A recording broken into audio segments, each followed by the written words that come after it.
Olá, caríssimo discente. Antes de começarmos a nossa aula, gostaria de lhe fazer uma pergunta. Você consegue lembrar-se de alguma coisa que aconteceu antes dos seus 2 anos de idade? Provavelmente não. A falta de memória dos primeiros anos de vida é chamada de amnésia infantil. Usher e Neisser estudaram a amnésia infantil, questionando estudantes universitários sobre as suas primeiras experiências de vida, experiências com o nascimento de um irmão mais novo, uma mudança familiar ou morte de um parente próximo. Para avaliar essas lembranças, foram feitas várias perguntas sobre cada evento vivenciado pelos participantes. Por exemplo, quem lhe disse que sua mãe estava indo para o hospital para ter um bebê? O que você estava fazendo quando ela saiu? Onde você estava quando viu o bebê pela primeira vez? Usher e Neisser concluíram que a idade mínima para qualquer recordação acontece ao redor dos 2 anos de idade. Os cientistas do desenvolvimento propuseram várias explicações para a amnésia infantil.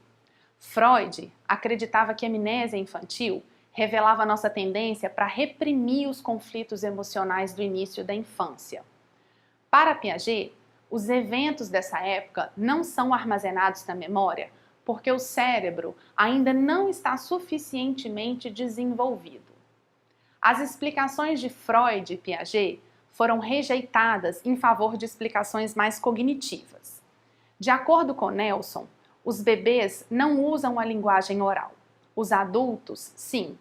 Desse modo, é possível que as primeiras memórias estejam armazenadas em algum tipo de código não verbal, o qual somos incapazes de recordar quando passamos a dominar a linguagem. Somente perto dos 4 anos é que a maioria das crianças codifica suas experiências em narrativas, ou seja, em histórias sobre suas vidas, e se lembram facilmente delas. Apesar de não recordarmos o que nos ocorreu antes dos 2 anos de idade, Rouve Collier demonstrou que os bebês são capazes de formar memórias. Em uma série de experimentos, bebês de 2 e 6 meses de idade aprenderam a mover um móbile mexendo a perna.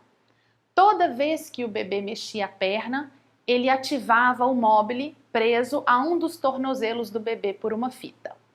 Bebês de 2 a 6 meses que foram apresentados ao mesmo móbile dias ou semanas depois, mexiam as pernas, mesmo quando seu tornozelo não mais estava preso ao móbile.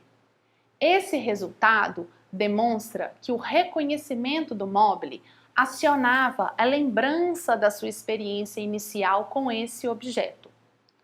Os resultados dos experimentos de Rouve Collier demonstraram ainda que a memória dos bebês de 2 a 6 meses parece estar associada ao indicativo original, ou seja, os bebês só mexiam as pernas quando viam o móbile original. Se os bebês eram expostos a um móbile diferente, eles não mexiam as pernas, denotando que um contexto familiar pode facilitar a evocação de uma lembrança pelas crianças mais jovens. Rouve Collier observou ainda que o tempo de retenção de uma informação na memória dos bebês é muito curto. Depois de 2 semanas, os bebês não mexiam mais a perna diante do móbile original. Em síntese, os bebês são capazes de formar memórias da mesma forma como os adultos. No entanto, a retenção das informações na memória dos bebês é dependente do contexto e do tempo. Como já discutido no texto base do primeiro módulo, o uso de estratégias mnemônicas como a repetição, desde a mais tenra idade, é uma forma simples e muito eficiente para reter informações na memória. Ensinem as crianças a utilizar essas estratégias. Até a próxima aula!